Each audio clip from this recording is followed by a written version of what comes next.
and everything I do, they say it's great.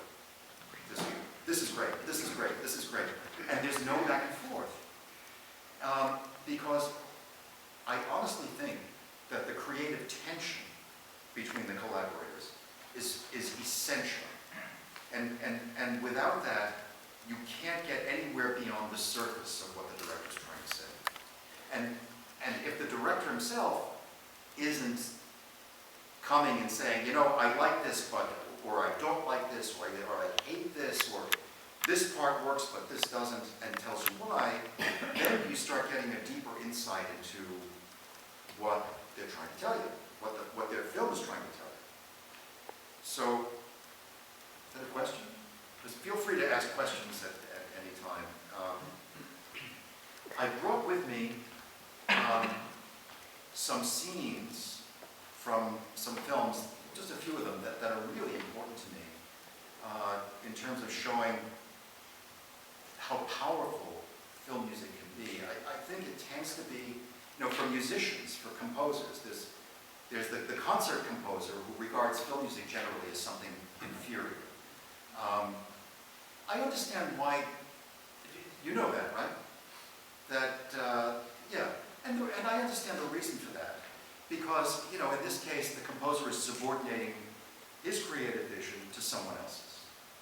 And so, and also, you can't generally be as musically adventurous in a film score as you can be if you're just writing a piece for the concert hall where you're told just, you know, this is a commission, whatever you want to do. So it's a very different kind of thing. How many of you are directors of documentaries? And the rest of you are narrative films. Have any of you done both? Okay. I've thought a lot about this.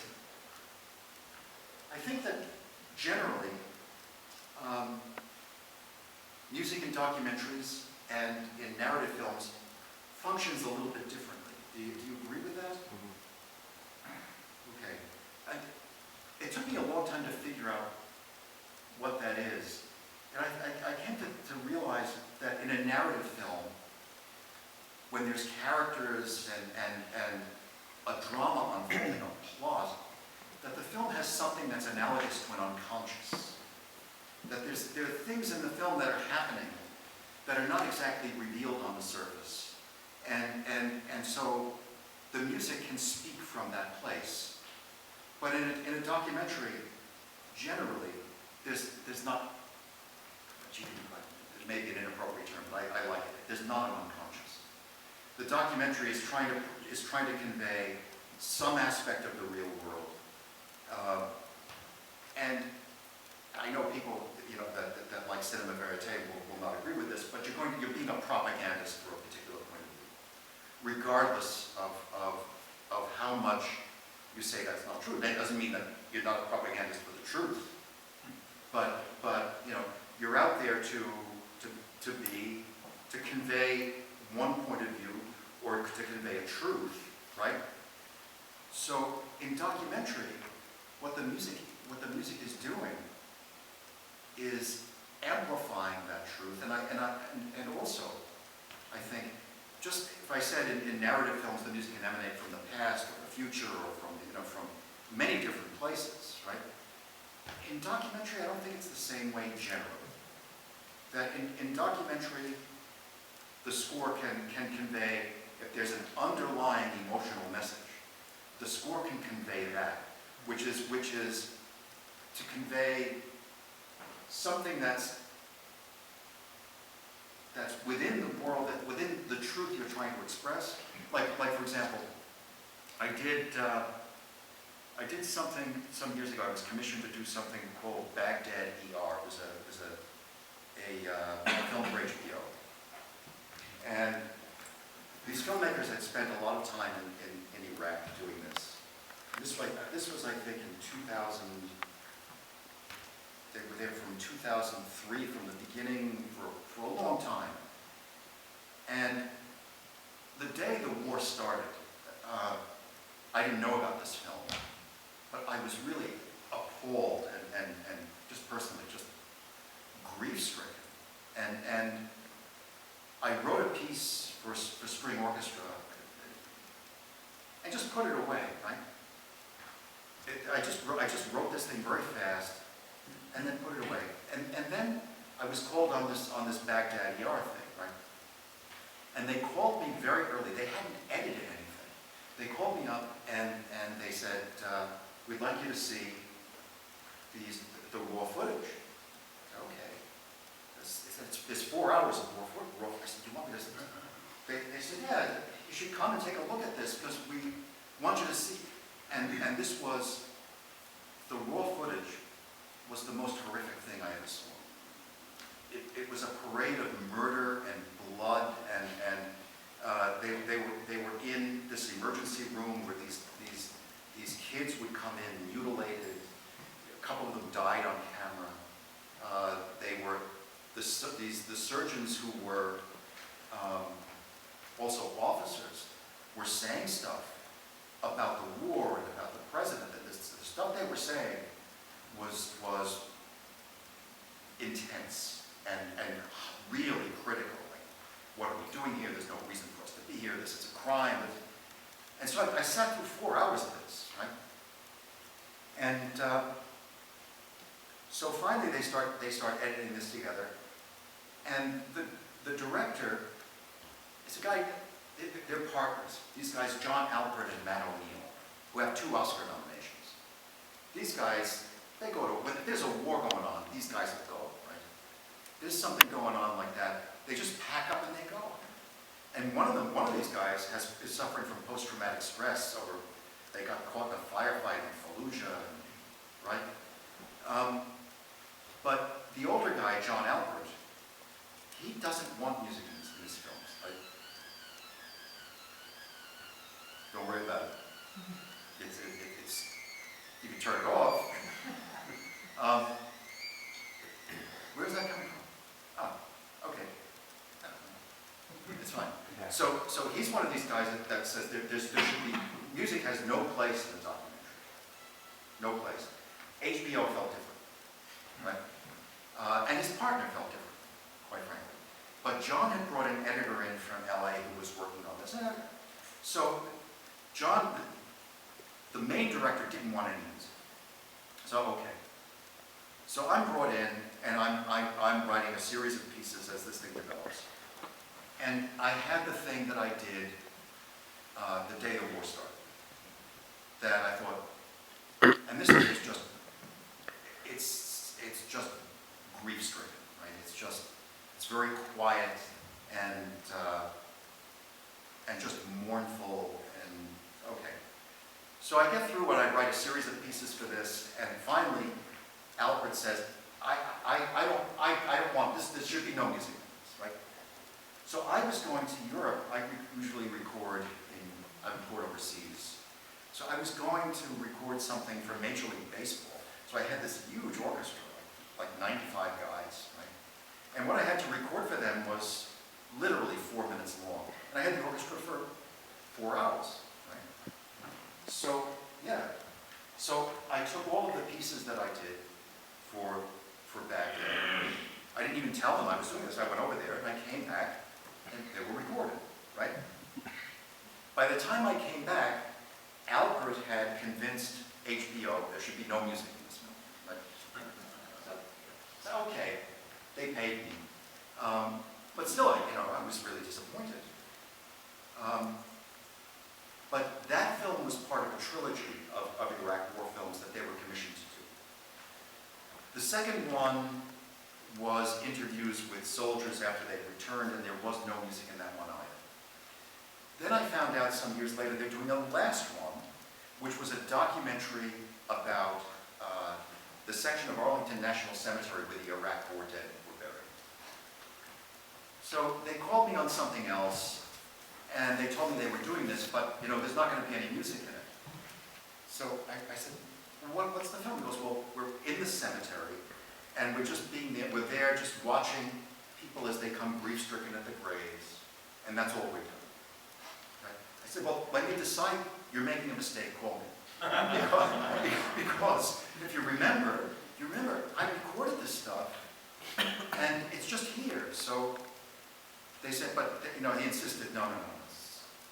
So then, they had a deadline for HBO, and it was like the day after tomorrow, right?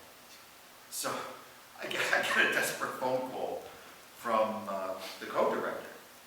Says, you know, we need music for this, at least for this one scene. And they had forgotten what I did, that I had recorded this. Is there anything you do? I said, yeah, I already recorded this. I gave it to them, and it worked perfectly, as though it were recorded it was created for the film and recorded, and they just placed it and let it run, and it synced with the cuts, and they let it run through the credits because it was a long piece. It was, you know, for a film cue, it was 5 minutes. So that's longer than most. But that was an instance where that was a piece of music that was not conceived for that film. It was conceived for something similar, but it worked. So I'm getting onto the subject of licensed music, of using music that's not composed for your film, but that's licensed from some other source, right? How many of you have done this? Okay. So, to me, this can be problematic. Look, sometimes it works beautifully. But to my thinking, the issue becomes, if you're doing a film and you're trying to create your own world within that film, or even if you're trying to express in a documentary some aspect of reality, some truth that, you know, maybe is not widely known, to take a piece of music that was developed, created, or no association with the world that you're trying to create in your film, I think this is a problem. There are times that it works really well, but a lot of times it doesn't. I notice in narrative films, particularly Hollywood films, where they'll throw in a pop song, right, for, you know, because there's money reasons for this, that they do it. And suddenly, the film is going along, could be good or not, and suddenly the editing style of the film changes to accommodate this song that sort of comes out of nowhere. And that always bothers me. Does anyone else understand what I'm talking about? Yeah. But there are times that licensed music can work, and one of the places that I think it works brilliantly are in the films of Stanley Kubrick. Right? You take, I mean, except for the early works of his, I think the last film of his that had an original score might have been Spartacus. Or no, maybe it was Lolita. What? Lolita. It was Lolita. That was his last. Okay, so that was 63 or 64? 63 or 64 was Dr. Strangelove. Okay. Yeah. Okay. So he abandoned original scores and he started using licensed music. By the time you get to 2001, Space Odyssey, I think that's the most brilliant use of licensed music in any film. Still is. And why does it work? Everyone's seen the film, right? Yeah. Everyone has seen the film. Why does that music work? Well, one reason the most powerful sequences work is because he was using music that no one had heard, or very few people. He was using the music of Ligeti, the concert composer, who was developing a very original voice, right? So these choir pieces, he uses the Requiem, Lux Aeterna, some other pieces of his, where you have these textures of choir, and there's no theme, and there's no harmony, and there's no rhythm. There's just these mysterious voices coming out of these textures, right? And so he uses this, and it's absolutely perfect, especially if you've never heard the music before. And the chances were that in 1968, and to be honest, even to this day, the chances are that most of the people who've seen that film have never heard the music from it in any other context. so that he was able to appropriate that music for his film. And it becomes, and it works so perfectly. Now, it's not just, I have a clip from that film. Would you like to see that? Absolutely. Scott? Yes, sir. Okay, let me tell you what that clip is. Other videos, and that's 2001. Now this is a long sequence, so we're not going to play it all the way through. But this is the Stargate sequence at the end of the film.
Everyone's seen that before, right?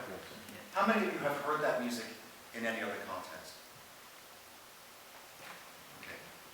I think the piece was composed in 65 or 66. It's a very important piece in the musical literature. It actually led to a new system of composition called spectralism. This is not a spectral piece, but it did lead there. And spectralism is now one of the main schools of composition in Europe mostly. There's some wonderful stuff being composed. But this works perfectly, doesn't it? In this.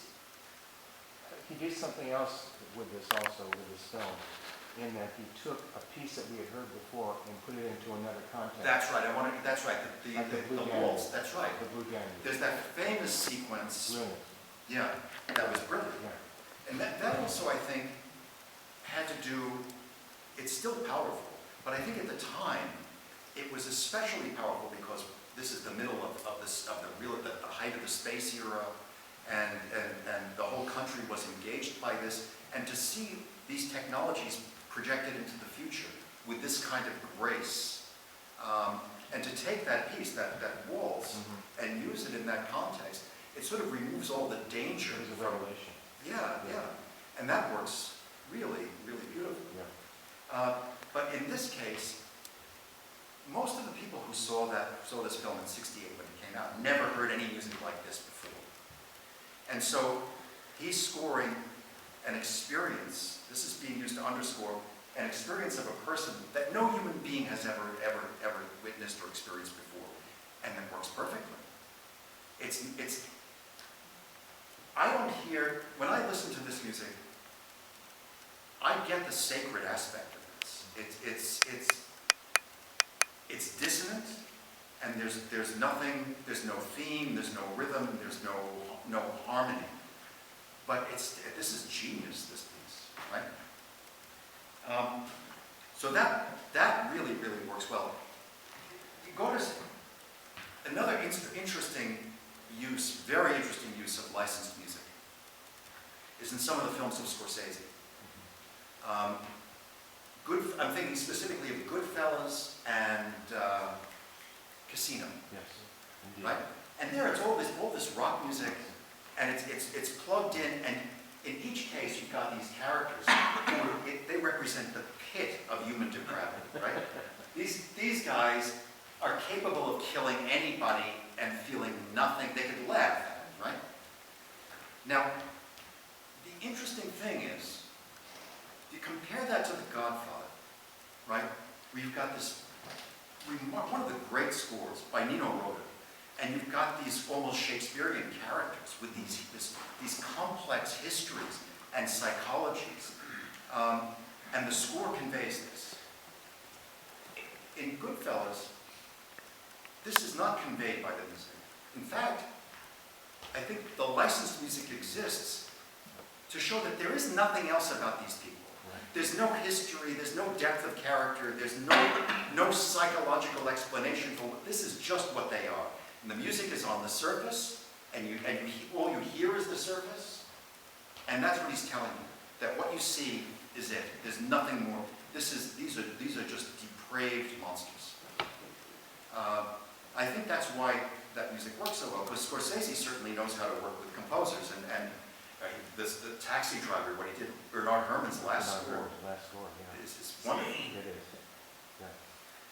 yeah. So, you know, I think licensed music, but there are many other instances where I think licensed music just is a cop-out and doesn't work. And you know, as a composer, I've been called more times than I can let you know, where they'll say, you know, we had this piece of music and we can't afford it. And can you do something like this? And normally I'll try and dissuade them, you know. But there was one instance where I thought this was interesting. I did a film for the National Park Service for a permanent museum installation. It's the National Homefront Museum in San Francisco. And this was this beautiful film that was done about life in the United States just before and during World War II. And there was this band I'd never heard of in the 20s, Ted Lewis. I'd never heard of them, right? They said they want $150,000 for this Ted Lewis piece.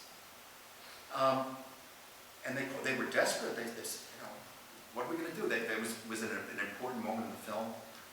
So, you know, I knew nothing about that music. I've heard it, but I can't say that I'm a fan. I knew there's something really joyous about the American pop music from that period. But I thought, wait a minute. In Boardwalk Empire, that series that Scorsese produced, there's all this period music that's re-recorded. And the band lives in New York. And I knew somebody who knew Vince Giordano. It's Vince Giordano and the Nighthawks. So it turned out that Giordano had, every week, he was playing in some restaurant with the band, right? So I went, I heard them, and they were great. I thought, wait a minute. Listen, I went another time and said, okay, I understand what this is about, right? Here's the instrumentation. So I told the filmmakers, I can do this. So I'm not a lyricist, or they brought in a lyricist, and I wrote something as though this was 1930, right? But I recorded it with these guys, and that worked. But that was kind of situation. I've been told by filmmakers, don't ever tell a composer this. Right? We want you to do exactly like what you're hearing, but not enough that the lawyers call us. I've been told that, something like that, several times through the years. If you want to lose somebody's confidence, that's a way to do it. And besides, I mean, why would you want to do that, right? Isn't it because it's an attempt to convey what they're looking for, and if they knew what they were looking for precisely, they could say it. So all they can do is point to something and say, this is what I... It's exactly that, and also there's the other issue of this is a related issue, the temp score. How many of you guys work with temp scores? Yeah. Okay. Okay, temp score. You're editing the film, and as you're editing, you draw from music. It could be from anywhere, and you edit to the music, and so you before you bring a composer in, you create a model of a score based upon source music that you take from here or there, right? And then you give it to the composer and say, okay, see the temp score? And the worst thing is when the director, when you guys fall in love with the temp score, and then you try to get you to understand that there's another way to express your film that's more authentic to the film itself, becomes very difficult. And that's the reason that they'll have something in there and they'll say, do this, but just not so much that we don't want to hear from the FBI or something. No, but it's true. And so what I try to do, some years ago, I started telling people, if you bring me in early, sometimes this works, sometimes it doesn't, but if you bring me in early enough, if you bring me in while you're editing, or even while you're shooting, and I have the script, let me draw my inspiration from the same source that you drew your inspiration from when you wrote this, right? Let me create a series of themes without any reference to anything but your script, right? To the issues in your script. And when I do this, most of the time, the stuff that's done away from the picture, it ends up expressing something that's important to the film. And I'm not saying it's this, but those themes, they have to be adapted, but they usually, for me, become the backbone of the score. And I feel, and personally as a composer, I feel that having an opportunity to do that gives me an opportunity to become more intimate with the world of the film or the issues of the film if it's a documentary. And I think that, at least for me, the result is stronger. Has anyone done that, brought a composer in very early? Do you get a better result that way? Oh, yes. Yeah. Because traditionally people have thought, you bring the guy in when you have a rough cut or a fine cut, but not before. It becomes more organic. I think if you do it earlier. Yes. Yes. Exactly. Yes. So, it's more work for the composer. It's a longer period of time, right? But I think that, by the same token, it's less. There's less pressure of the deadline, so that you can explore other avenues without encroaching on that deadline. And I think the result is better. I think it can be better. So there's another piece I want to show you, because film music can be very, very complex in the way it works in a scene. And to me, my favorite, I don't have favorite concert composers, but I do have a favorite film composer. It's Morricone, Ennio Morricone. Morricone has a genius, not only for expressing he can express not the emotion of the film, but the emotion in your own life that resonates within the film. So that he draws you in, you feel exactly what you feel in your own life, what the characters in the film are feeling. He does this, it's remarkable. There's something else he did once that I've never heard done this way by any film composer. Remember the film The Mission? Of course. Okay, does everyone remember that film? Robert De Niro. De Niro was in it. He wasn't very good at it. Jeremy Irons. Jeremy Irons was great. But it's set in the 18th century in the Amazon, I think in Brazil. And it's about these missionaries who are converting these local tribes. And then the church withdraws their support because there's political pressure from slavers, right? So there ends up being a war. But there's a moment in the film where these two cultures meet each other joyously. If you remember, how many of you have seen this film? Okay. The film opens with Jeremy Irons, who plays a Jesuit monk, playing a theme on an oboe. Yeah, that's right. He's playing an oboe, and it's just a simple theme. How many of you do know a little bit of music? You know what 4/4 time is? Okay. Very simple theme on a very deceptively simple theme on an oboe. Now, there's a moment when you see these Jesuits coming upriver on canoes, and they meet the tribe. And the tribe has a theme that's in 3/4. And it's very rhythmic. And there's percussion in there, like sort of like world music percussion. And there's a choir not on the Jesuits, not on their theme, but on the tribal theme. And there's a moment where they meet, where the theme that's in 4/4 and the theme that's in 3/4 are playing together. So you have these two meters. And so you have this sense that this could fall apart at any moment. But it doesn't. And the result is spectacular. Yeah. I'm going to play that for you, okay? Scott? To me is astonishing. That to take these two meters and combine, in concert music this happens a lot, but what makes it meaningful here is that it expresses something so essential to the narrative. And as a director, how would you tell a composer that this is what you want? Right? I think the director was Roland Jaffe. Jaffe, yeah. That's right, yeah. English guy. Yeah, that's right. But how would you express that? So would you say, I need this in 3 and 4, I need the meters to, no. You need to say, I think you would say, we have two cultures colliding. But this is a joyous segment. But they don't work together, that there has to be some sense that there are these two things that are mixing together, but there's some aspect of fragility, right? And that's exactly what he did. This is brilliant. But if I can imagine a director trying to express this to a composer in musical terms and having it fall flat, right?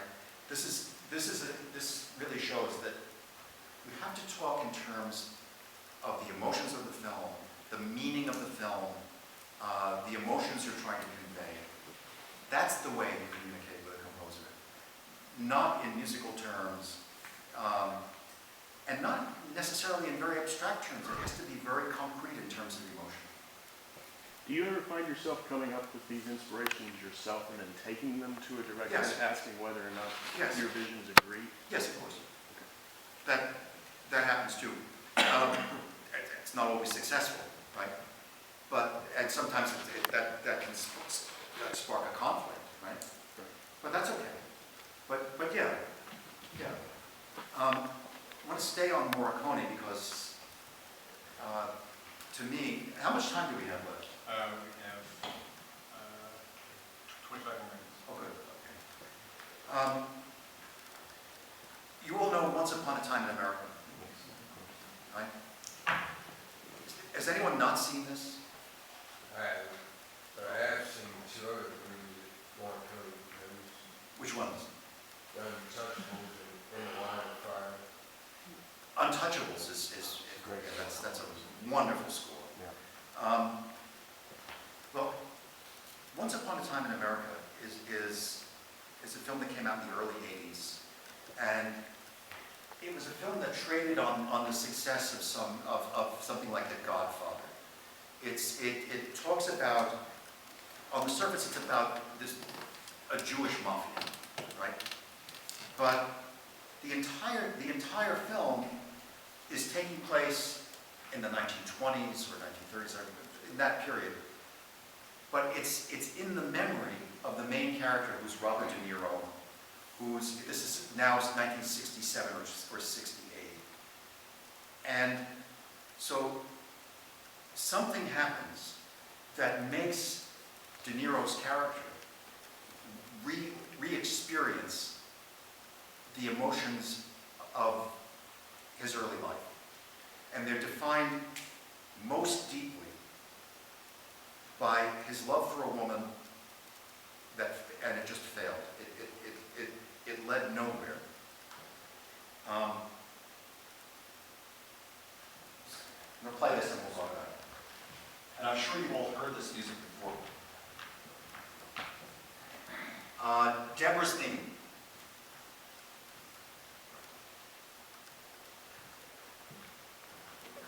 Oh, but before you start, no, play it, and then we'll talk about it. It's really a music video, compilation of scenes from the film under the theme. But I also thought this would be appropriate to talk about. This is called Deborah's theme in the movie. And it's, I think, mistakenly identified as a love theme.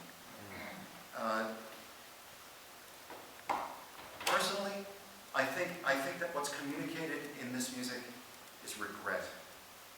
That this is the music of loss and Longing. Well, that's what I was going to say. but unfulfilled longing, Yeah. and longing that can never be fulfilled. It's loss, and Very sad. and that's what makes it so powerful. This is not schmaltz. No. It's very emotional. It's highly emotional. But I don't know if I would call it sentimental. No. It's But not. there is a sweetness. It's a bittersweetness. Yes. And there's also, I think, that sustained tone in the bass. I just talked musically, that persists throughout this entire thing. It's as though it's just something that's immovable. It just stays there. It just stays there, like a memory that just persists and can't be excised and isn't diminished over time. And this is, again, how do you communicate to a composer that this is what you're looking for? Would you say that I need you to keep a note in the bass? No. But you tell the guy that you're working with, or a woman that you're working with. Or you hire somebody like Mark Conan. You hire more Cohen. Yeah, there you go. You Or can hire you can't afford them. He's Then 88, Yeah, he's amazing. and he's still working. Yeah, Have you heard Barria? yes, It's great, isn't it? The movie falls flat, yeah. I thought, but yeah, Score's fabulous. yeah. But the point is that a score like this, I'm not going to say it's greater than the film, but it can live on its own outside the film. And the reason is that it doesn't just communicate what's in the film, it communicates something essential to your own life that you find in the film.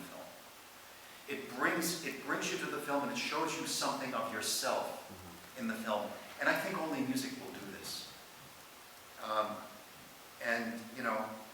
How to work with a composer collaboratively to get him to a point creatively where he can find something in himself that resonates in the world of your film in a way that amplifies your film, but also opens it up to everyone's life. This is not easy, right? A couple other things.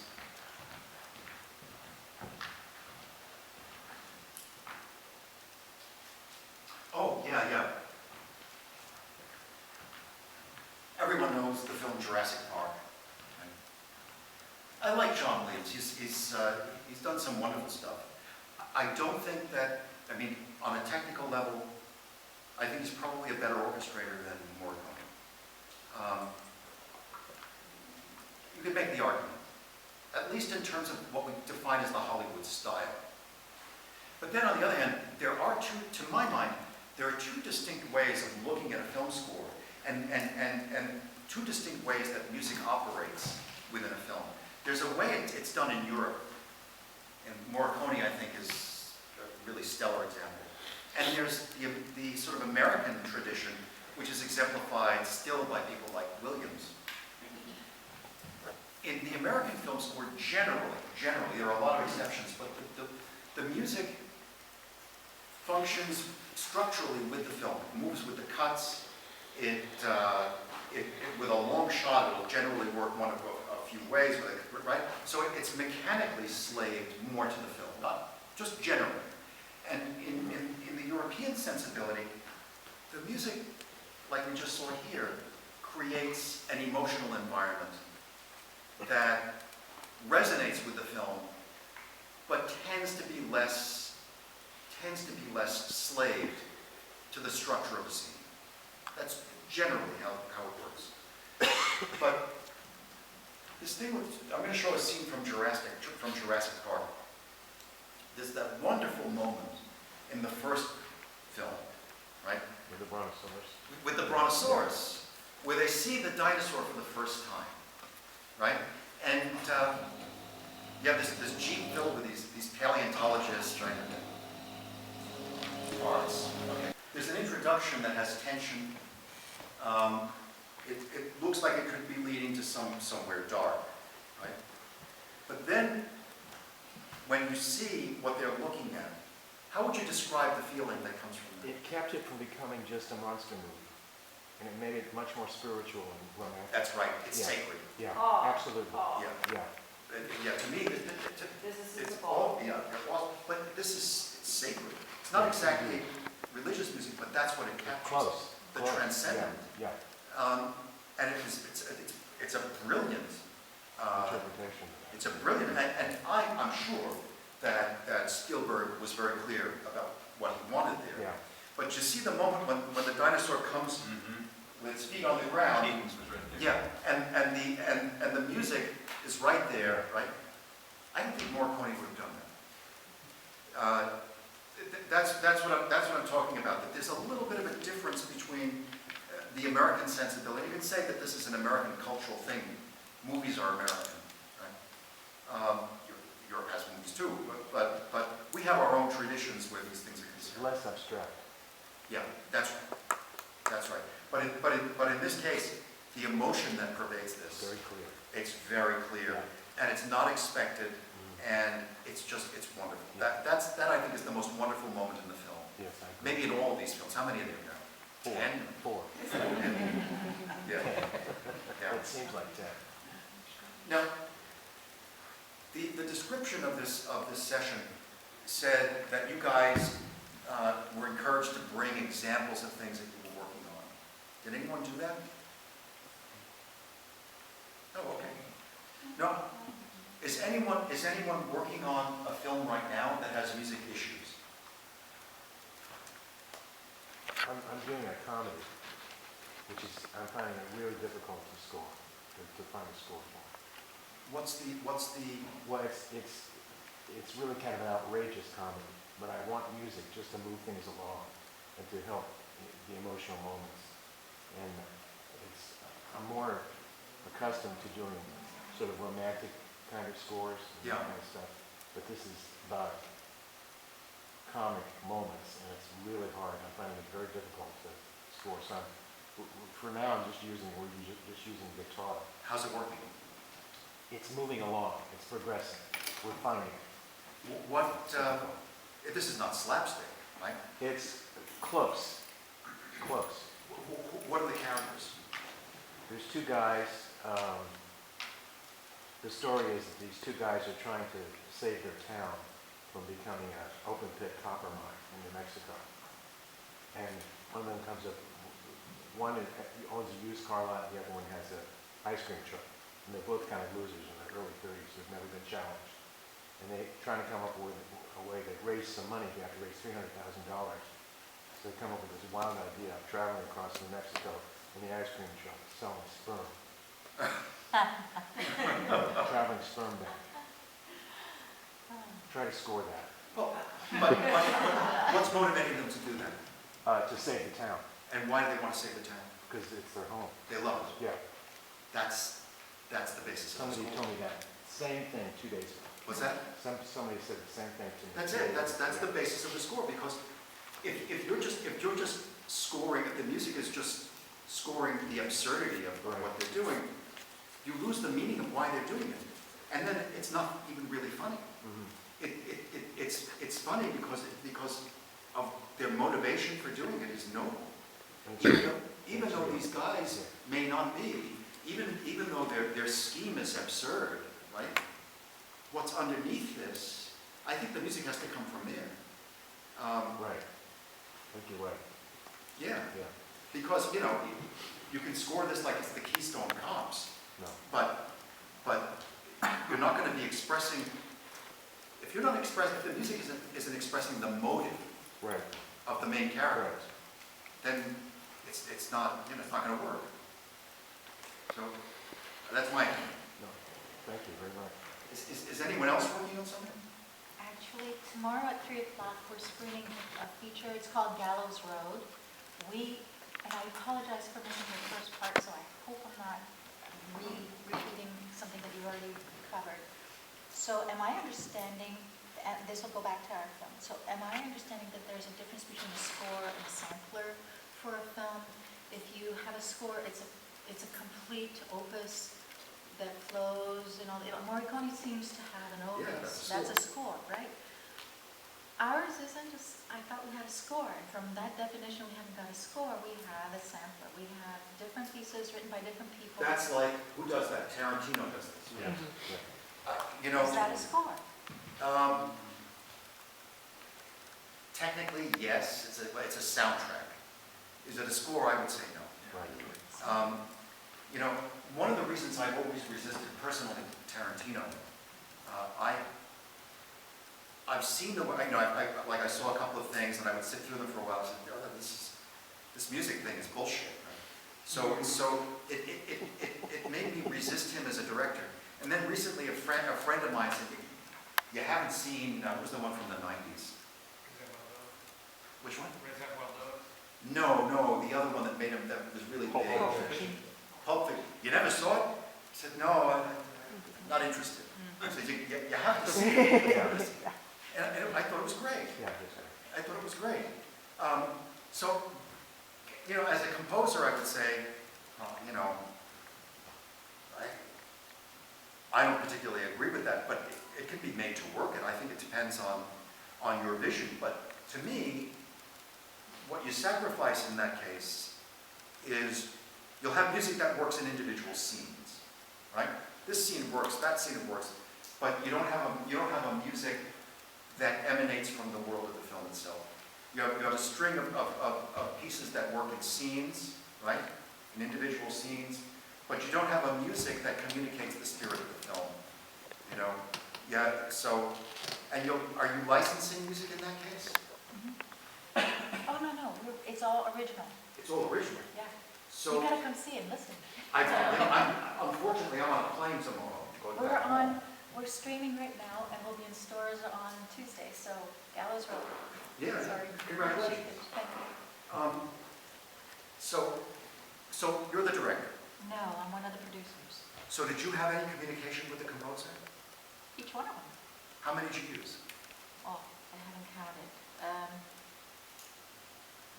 David Pack, Billy McAdams Jr. We actually had a couple of choir scenes with a wonderful Black Church Agape Fellowship and Yeah. their original work, and so it was cool.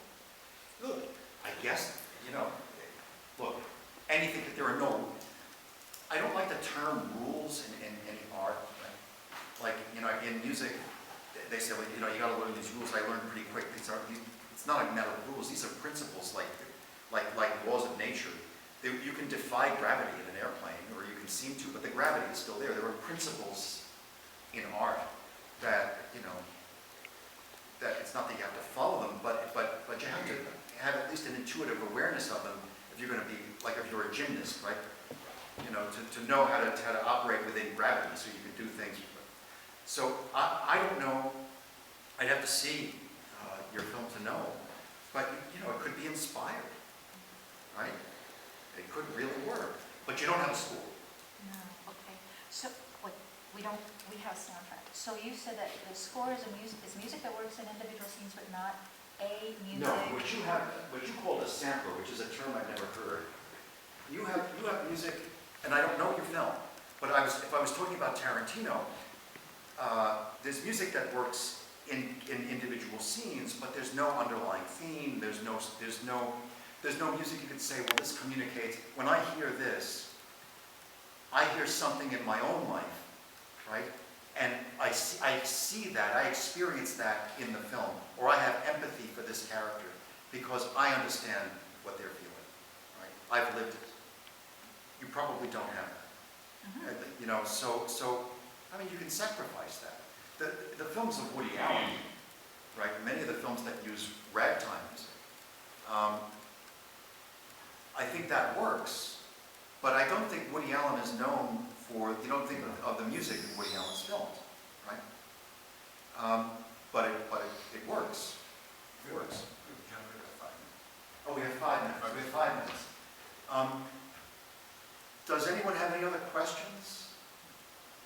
I was just going to add to what you were talking about with the score, and just this example from Jurassic Park, how, you know, how tense it was in the Jeep and then getting out, and it leads to that theme of Jurassic Park. It's probably in every Jurassic Park movie, and that is a score in that sense, that the music leading up to the themes, you have that theme part, and then The you go introduction, in and out. where it seems to be leading you in one way, right?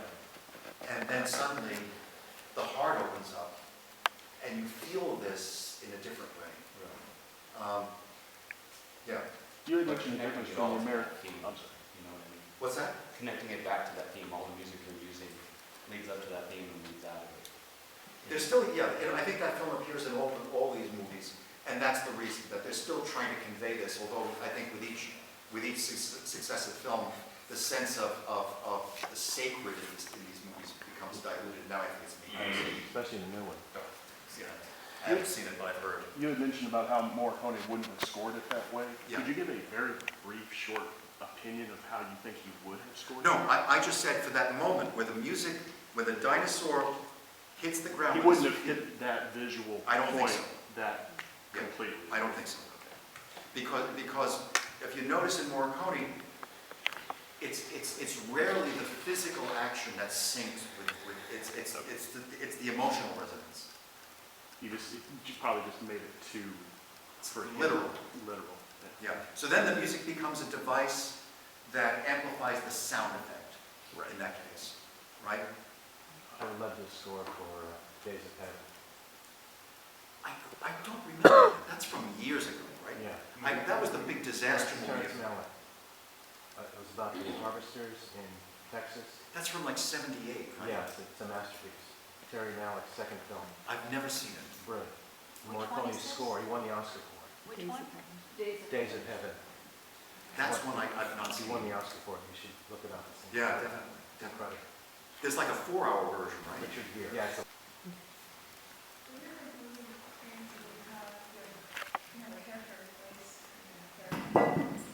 Yep.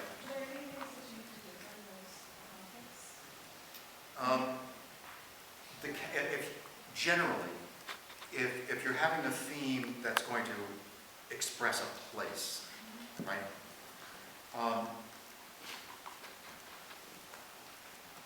As opposed to a character. I was going to say that it depends on, and obviously it depends on the place. What's the place that you're talking about?